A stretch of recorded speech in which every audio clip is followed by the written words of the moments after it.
Tenemos un verdadero problema de liquidez. Sí, lo tenemos. En este vídeo te voy a explicar cuál es ese problema que está impidiendo que Bitcoin y las criptomonedas rompan al alza con todo y también el Russell 2000 de pequeñas compañías. Que rompa el Russell esa estructura acumulativa de más de 1700 días. Bueno, evidentemente es acumulativa bajo mi punto de vista porque la tendencia de las últimas décadas es al alza. Entonces, ya sea ahora más adelante, lo normal es que rompa esta estructura y dé paso a una nueva fase de tolerancia al riesgo, de buena percepción hacia los activos de riesgo que beneficia al sector cripto. En muchos vídeos os vengo diciendo que Bitcoin nunca ha visto máximos de ciclo con este tipo de patrones en el Russell 2000. Lo que suele suceder para concluir un ciclo de largo plazo, estos ciclos marcados de 4 años de Bitcoin, es que en el último tramo, ¿verdad?, vemos cómo el dinero sale de Bitcoin y va hacia las altcoins generando un pico de burbuja importante en activos especulativos, los más especulativos dentro de un sector especulativo. Sector cripto especulativo, altcoins las más especulativas dentro de este sector. No hemos visto eso, no hemos visto un periodo de euforia. No podemos decir que lo vayamos a ver o que no lo vayamos a ver, pero sí que tenemos que tener claro cuál es el motivo que está impidiendo ver este tipo de desarrollos. Bien.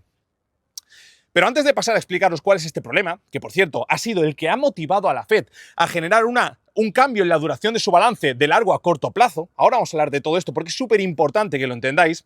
Primero quiero comentaros un típico patrón que viene configurando Bitcoin después de la reunión del FONC en las últimas 4 ocasiones. Y es que lo vais a ver ahora, lo voy a dejar por aquí, aunque luego lo vamos a volver a tocar. Suele, después de esta reunión, limpiar abajo para luego buscar máximos históricos. No sabemos si estamos de nuevo en este tipo de patrones o no, lo veremos los siguientes días, pero la apertura de la semana que viene, ya en un nuevo mes de noviembre en este caso, nos va a dar mucha información. Bien. ¿Qué es el Russell 2000? El Russell 2000 es un índice que recoge las empresas de baja capitalización de Estados Unidos. Si este índice rompe al alza con todo, ¿qué es lo que pasa? Que el inversor tiene una percepción del riesgo muy buena, ¿verdad? Los activos, de hecho, el Russell 2000, la ruptura de máximos de este tipo de estructuras, suele liderar los bull runs, suele liderar los periodos de euforia en el sector de las criptomonedas. Es el primero que da paso a esta etapa y por ahora no lo estamos teniendo. Entonces, entendiendo algo súper importante, que es que el sector de la banca regional en el Russell 2000 tiene una ponderación en este índice en torno al 17-19% y está con retrocesos importantes por una falta de liquidez. El dinero está saliendo de los bancos a unos niveles que no lo veíamos en décadas. La gente ya no quiere tener dinero en los bancos, prefiere tener dinero en bolsa, en algún activo financiero que lo proteja de la inflación. Esto lo que está generando es un aumento en los intereses de los préstamos interbancarios del corto plazo. Es fácil esto de las repos, que al final es una tontería, ¿no? Para que lo entiendas, básicamente, como no hay muchos bancos que quizá a final del día no tienen un problema de liquidez y necesitan liquidez, oye, se lo piden prestado a la Reserva Federal por un pequeño interés del corto plazo y ya está. Pero cuando los bancos se quedan sin liquidez para poder simplemente pagarte cuando vas a sacar dinero en efectivo, a eso me refiero, ¿vale? Tienen que pedirlo prestado. Bien. Cuando hay muchos problemas de liquidez, los bancos piden mucho dinero prestado. Y actualmente, como estáis viendo en pantalla, estamos viendo una gran demanda de este tipo de préstamos del corto plazo a la Reserva Federal, lo cual está generando un aumento en los intereses de los préstamos del corto plazo. Está secada la liquidez dentro del sector de la banca regional, que pondera un 17-19% en el Russell 2000 de pequeñas compañías.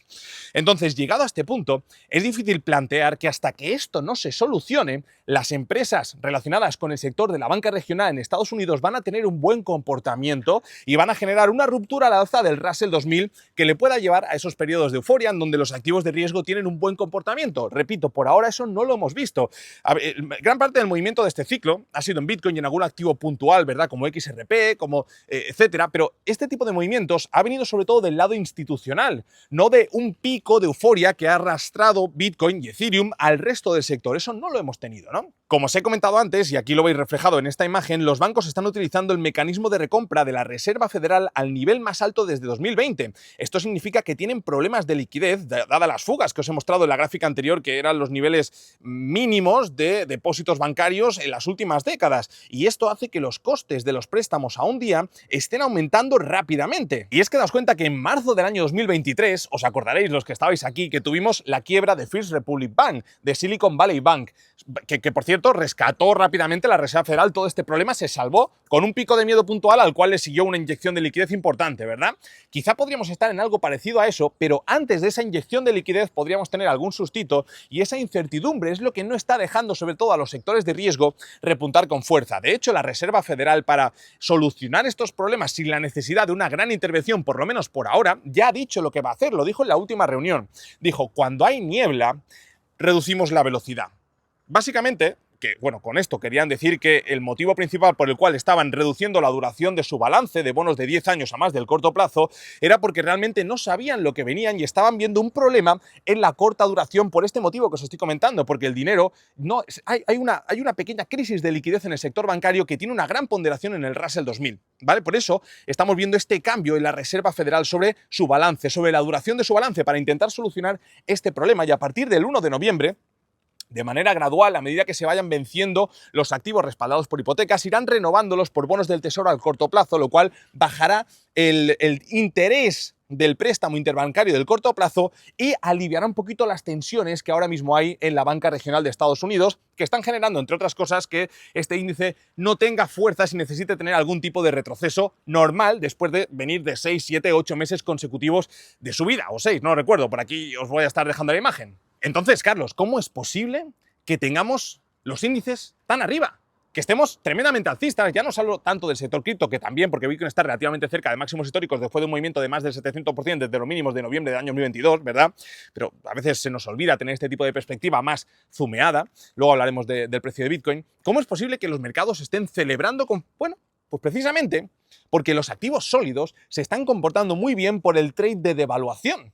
El dinero está saliendo de los bancos buscando protección en aquellos activos que están en tendencia. Oro, que ya os comenté que probablemente entraría en una fase correctiva de varios meses, índices tradicionales, los cuales pienso que van a entrar en un proceso de desaceleración importante los 2 siguientes meses que podrían arrastrar a la baja el sector de las criptomonedas, o que el sector de las criptomonedas entrase en tendencia liderando las alzas del mercado por este rescate encubierto que está realizando la Reserva Federal a la banca regional, reduciendo la duración de su balance. Entonces, mira, es fácil al final, ¿no? Actualmente creo que el 60% de las bolsas mundiales vieron máximos históricos en los últimos 21 días.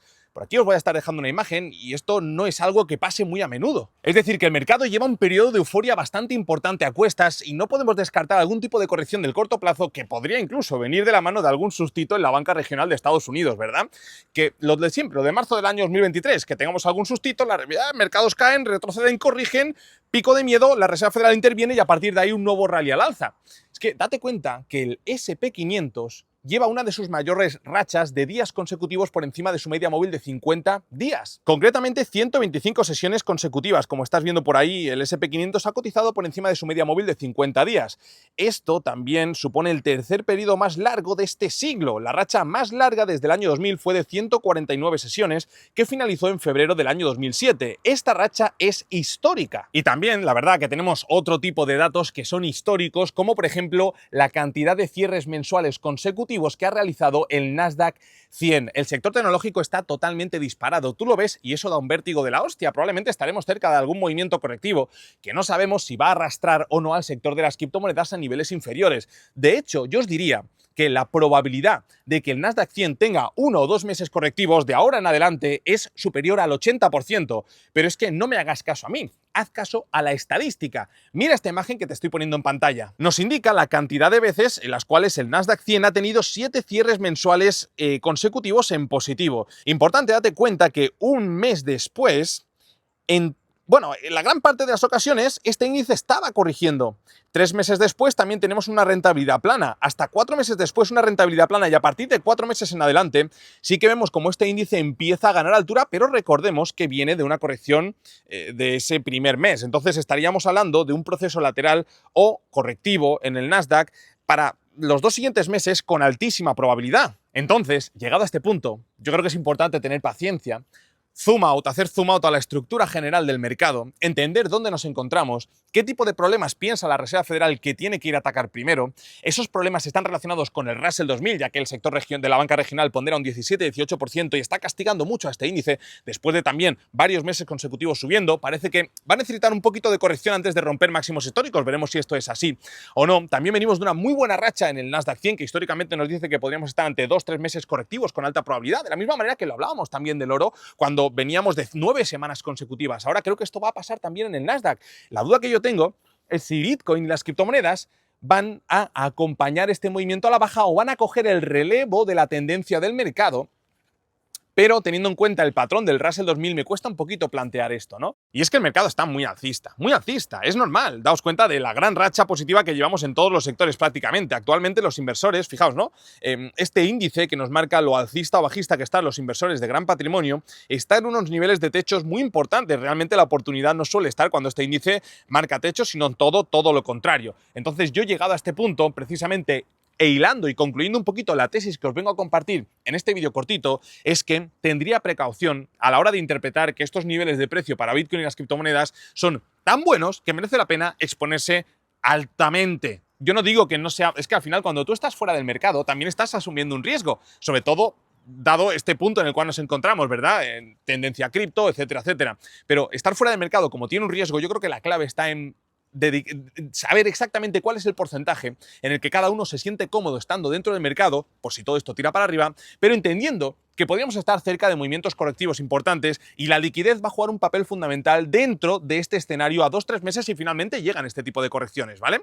Bien, daos cuenta de lo que se estaba comentando en la parte inicial del vídeo, del patrón que suele configurar Bitcoin después de la reunión del FOMC, estos movimientos de caída para luego retomar la senda alcista y volver a ver máximos históricos. Por aquí en pantalla os lo voy a estar dejando y fijaos que, por ejemplo, en junio, después del FOMC que tuvo lugar el 17 de junio, tuvimos una racha de 4 o 5 días a la baja para luego un fuerte repunte hacia nuevos máximos históricos. En julio, más de lo mismo, el 29 de julio tuvimos de nuevo el FOMC, limpieza de bajos, algo parecido a lo que está haciendo ahora Bitcoin, para luego un nuevo máximo histórico. El 22 de agosto, más de lo mismo, repunte con el FOMC para luego retroceso, limpieza de bajos y para arriba.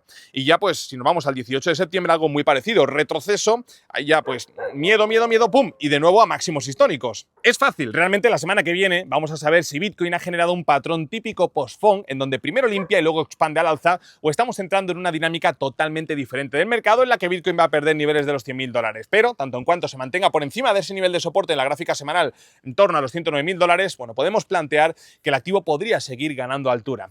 Familia, el domingo os voy a traer un vídeo en mi setup porque quiero compartir las diferentes métricas y vamos a ir alternando ese formato con este otro, un par de vídeos a la semana del otro formato anterior, más cortitos, porque yo es que os quiero comentar a nivel heliotista, a nivel de gráficas on-chain, en mi setup, lo que estoy viendo en el mercado, que se me hace difícil también compartir por aquí, ¿vale? Así que alternaremos estos dos formatos, el horario será el mismo, 12 y media de la mañana lo tendréis, mañana descanso, y también comentaros que el domingo en Crónicas de Charlie vais a ver un nuevo documental sobre el mayor hackeo en la historia del mercado de las criptomonedas, que a mí me ha parecido apasionante y creo que se me va a notar mientras lo narro. Fuertísimo abrazo, familia, os quiero mucho. Chao, chao, chao, chao, chao, chao.